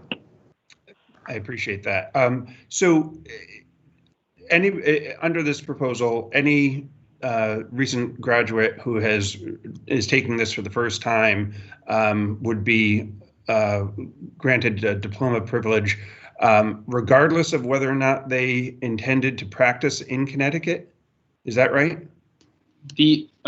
Yes, Your Honor, that's correct. The proposal would be limited only to first-time bar exam takers with the additional CLE requirements and all the other requirements. We discussed requiring some sort of affidavit saying they intended to practice in Connecticut. No other orders did not include that, so we did not feel that it was necessary, because if you're applying for diploma privilege, which presumably won't have reciprocity, you would clearly be intending to practice in Connecticut. Well, then let me jump ahead to that question. Why would we presume? My knowledge of some of this is a little rusty since I never wanted to go to another state. But why would we presume that there would not be reciprocity? I thought the rules were many states were, if you are licensed in one state for 5 years or more, you can be automatically waived into another state. Am I wrong about that? Can I address that? Sure. Yeah. So I think the use of the term reciprocity might be causing a little bit of confusion. So for purposes of admission without examination, also known as admission on motion, there's the requirement that you be admitted in a reciprocal jurisdiction. This is different. So this, for the exam, under normal circumstances, we give the uniform bar exam, and that uniform bar exam score can be transferred to other UBE jurisdictions. Because this is not the UBE, the score could not be transferred, but we've entered into agreements with other jurisdictions also administering the same remote exam, and we're calling it reciprocity so that those scores can transfer between jurisdictions. So it's different from the reciprocity that I think you're thinking of, which has to do with admission on motion. Okay. And I think the admission on motion also requires someone to practice in a given state for 5 of the last 7 years generally. So the benefit of the UBE or even a memorandum of understanding allowing an applicant to transfer a score to another jurisdiction for the remote bar exam this October is that it can happen right away. So someone can sit for an exam in Connecticut and then apply to be admitted immediately to another state that is that has signed a memorandum of understanding with us. As a UBE jurisdiction, and there are now, I think, 38 other states and territories that are UBE states, the same applies. You can sit in Connecticut, but apply wherever you have a passing score. Okay. So it allows for mobility for job seeking and what have you.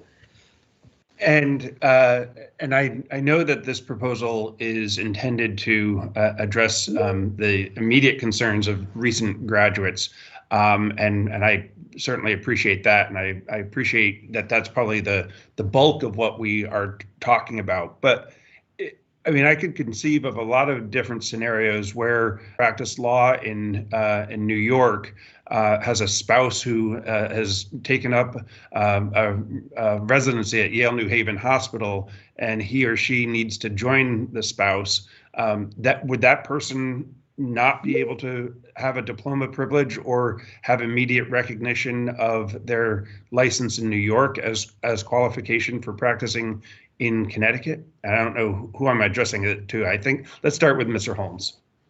Yes, Your Honor. So I didn't address every single requirement of our proposal within my speech because I had 15 minutes. But one of the requirements is not only that you're a first-time bar exam taker, but also that you have not previously taken a bar examination in any other jurisdiction. And we did that to aim it specifically at people who were taking it for the first time,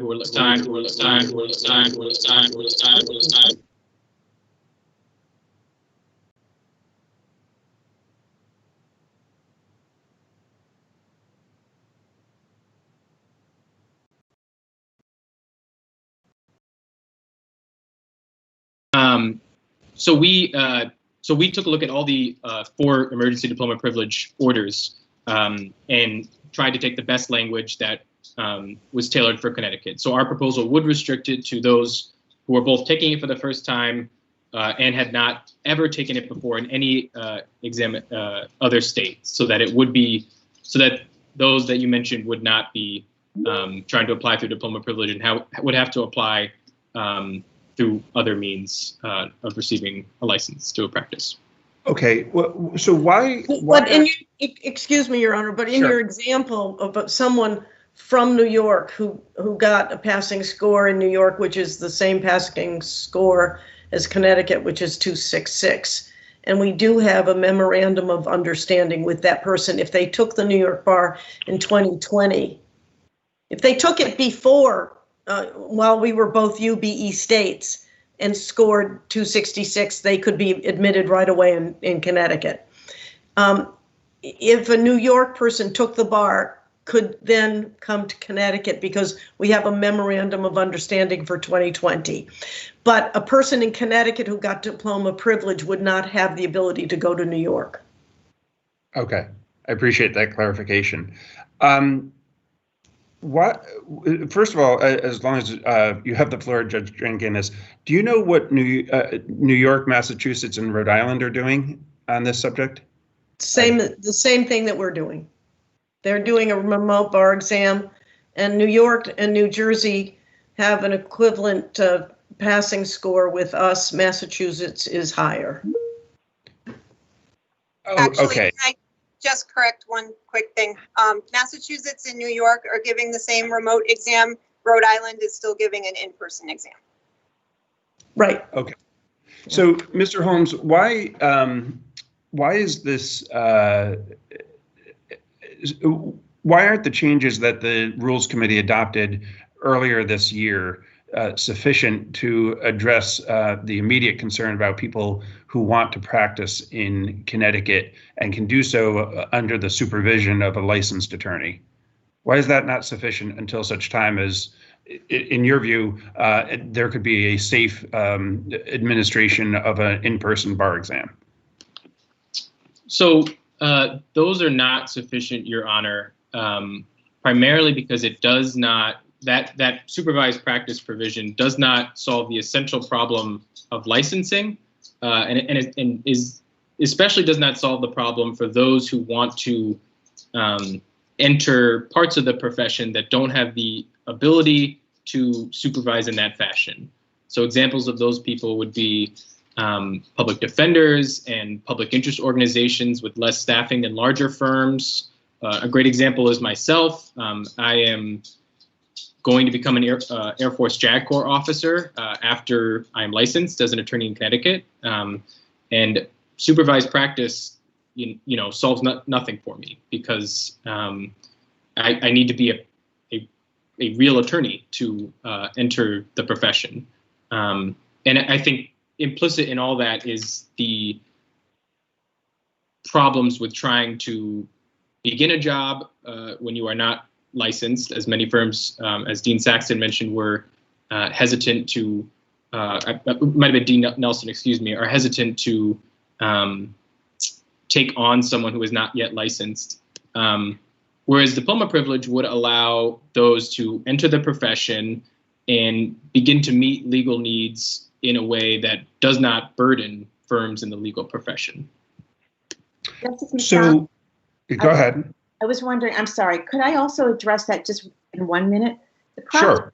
The problem with supervised practice, an even more significant problem, I think, is that the people who don't have jobs, and particularly people who have no social capital or little social capital, in other words, they don't know other lawyers, are the ones who are going to have difficulty finding anyone to supervise them. And this is not something that lawyers will typically take on out of the goodness of their hearts. They have to worry about their own malpractice liability, whether their insurers are going to worry about it or not, although I will say for the most part, insurers haven't worried about this whole diploma privilege thing. But it's really the people who are already the most disadvantaged who are least likely to get supervisors. I appreciate that. Thank you. My next question is, if we were to, if the rules were changed to allow for a diploma privilege, why would it not be temporary until such time as there could be the safe administration of an in-person bar exam, as opposed to your proposal, I believe, Mr. Holmes, would be permanent licensure without ever having to take an exam, even if it became very safe to do so? Yes, Your Honor. The reason that we advocate for a permanent diploma privilege instead of a temporary one until such time as an exam can be taken is that the idea of having a temporary diploma privilege would still not solve the problem of how to license these attorneys and would in a lot of ways kick the can down the road for both the CBEC, those applicants who want to enter the profession, as well as all these firms or public interest organizations or public defenders who want to hire an attorney and don't want to have to give that person 10 weeks or more off to study for the bar examination later down the road. So our proposal, we believe, solves the problem for those who need it immediately, especially those who are looking for work and are unable to do so because of the nature of the uncertain online bar exam. Justice McDonald, if I could just jump in real quick and give a personal example. So I'll be working at a private firm that expects me to begin work on October 17th. If in February or April or July of next year, when I have a full caseload as an associate attorney at my private firm, where I'm working 60 or 70 hours a week, including billable hours and writing memos and the like, my firm may not be able to afford me taking 10, 11, or 12 weeks off to then study again when they've already given me these 10 weeks to study. I started at my firm in February. And clients will have their representation disrupted. Other people at my firm will have to, foot my work. And it's not really a feasible solution, not just for private firms, but for others as well. But I just wanted to give that perspective, just because that's my experience, that my firm would really not be interested in continuing my employment potentially if I had to take another 10 or 11 weeks off, sometime in 2021. Okay. And then I think my final question for Mr. Holmes is, you've highlighted some very substantive and potentially serious problems that could arise, but we don't know that they will arise. Why would it not be why wouldn't it be a better position to administer the exam remotely and then to address specific real events that have actually occurred on the back end, rather than a broad remedy on the front end for potentially hypothetical problems? Yes, thank you, Your Honor. The 2 points I would make with regard to that question are, number one, the evidence that we have about ExamSoft and other software providers that have tried to do this seems to indicate that there will likely be some problem that will occur on October 5th, whether it be from a cyber attack, whether it be through individual students, applicants' ability to access the exam. The other part of that is that with the number of applicants that will take the test on October 5th, in the number of jurisdictions, the risk, which we believe is high of failure, could create a catastrophic risk. Could create, ExamSoft wasn't able to even respond over the phone to applicants who called about the Michigan cyber attack. And that was with 773 applicants in one state. So what we fear is that we are going to become guinea pigs for ExamSoft to see if it can pull this off. And I understand why that with the uncertainty it's easy to say, well, let's try it. If it doesn't work, let's try and address those problems in the aftermath, or reschedule or postpone. But that I believe, and we believe, that minimizes the immense impact on applicants already from the 2 postponements, from all of the pandemic related costs to our livelihoods and our lives. Whereas there is in front of you, we believe, a very practical and more importantly, equitable solution that would solve the problem for the several hundred applicants who want to practice here in Connecticut. Our proposal would even include the ability to hold the online exam, so that for those who do want reciprocity, and if the Connecticut Bar Examining Committee really does want to see if this online exam will work, try it on a smaller number of applicants. Let those who want to stay here in Connecticut, want to practice here, enter through Diploma Privilege and lessen the burden on the CBEC, as well as ExamSoft on that day. Because to us, with that high level of uncertainty, with active federal investigation of ExamSoft and past examples of them failing to do so without technological problems, we just believe that that's too high a level of uncertainty, with too high of a stakes after too many delays, to use this online exam as a test to see whether or not it would work. I think it's really important, Your Honor, that the Michigan situation be correctly characterized. It was a maximum of 37 minutes delay, and everyone finished the exam and everyone was able to upload the exam. And there may be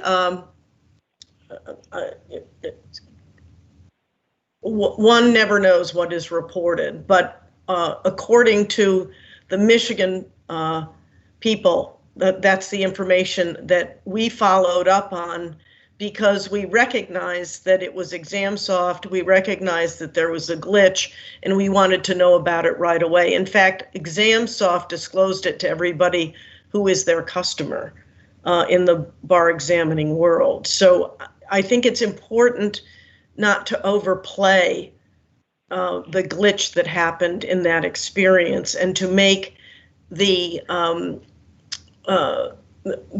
deduction from that it is that ExamSoft is going to fail that day. Okay. I don't think that would be a fair characterization. Okay, so Mr. Holmes. Your Honor? Yes. This is Kathleen Harrington. I would just like to supplement what Judge Dranginis mentioned about Michigan. To address the issue that arose in Michigan, ExamSoft plans on having near simultaneous posting of the password on their website, I think potentially on our bar examining website, as well as pushing it out by email by ExamSoft to the applicants, also by our office to the applicants, and if we can potentially allow it by text to do that as well, to make sure that there would be no delay with our administration. Okay.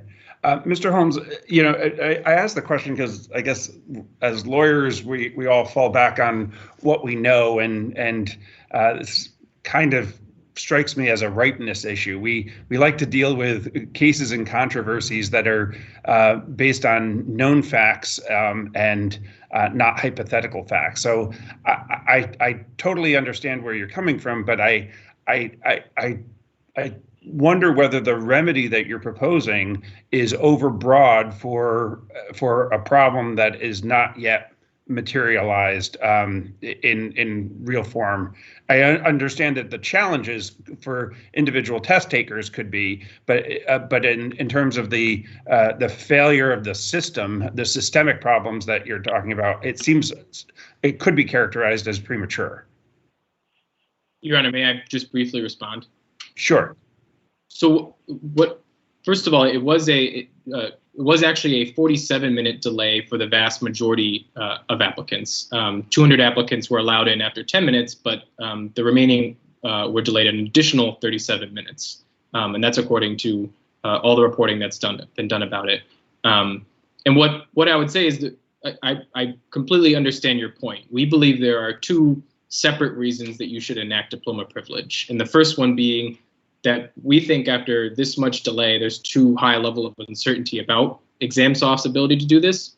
But separate and apart from ExamSoft's ability to do this, which we believe has serious questions, and we don't believe we should be the test for this product.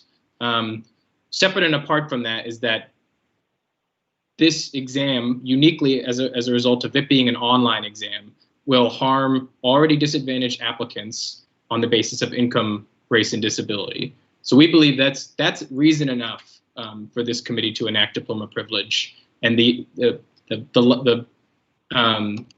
possible failure of ExamSoft really just adds to that. Okay, I only have one more question for Judge Dranginis.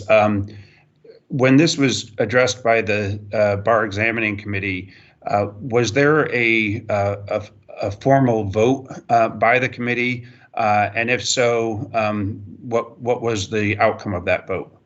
Well, there was a unanimous vote to go to a remote exam. That was after the and then there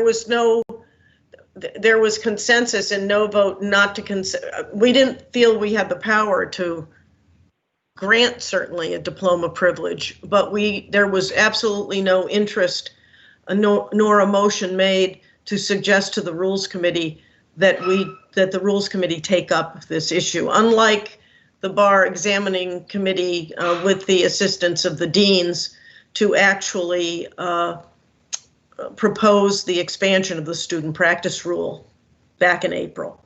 So it was there was a distinct disinclination to support a diploma privilege, and that is the consensus of the Bar Examining Committee. Okay. Do any of the members of the committee have any additional questions that they would like to propose? And if so, I'll just open it up to members of the committee to speak up.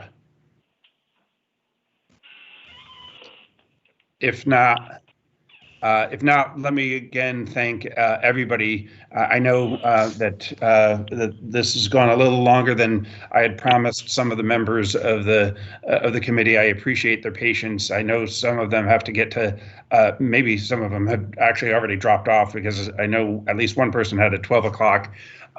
So let me just thank everybody and let you know that if you're still on the call from members of the committee, I will be reaching out to each of you this afternoon. Please make sure that you are available at some point this afternoon to have a conversation. I do know that it is a time-sensitive matter. I need to report back to the Chief Justice, hopefully this evening, about the outcome of this meeting. So I will be reaching out to each of the members today to get their viewpoints. And with that, I want to thank everybody again, and I totally have to acknowledge that these are absolutely extraordinary times for everybody, but I can only imagine the additional pressure on students who are not students, graduates, congratulations, who are trying to maneuver their way through very uncertain waters. So thank you very much, and we will adjourn the informational meeting at this time. Take care. Thank you. Have a good weekend.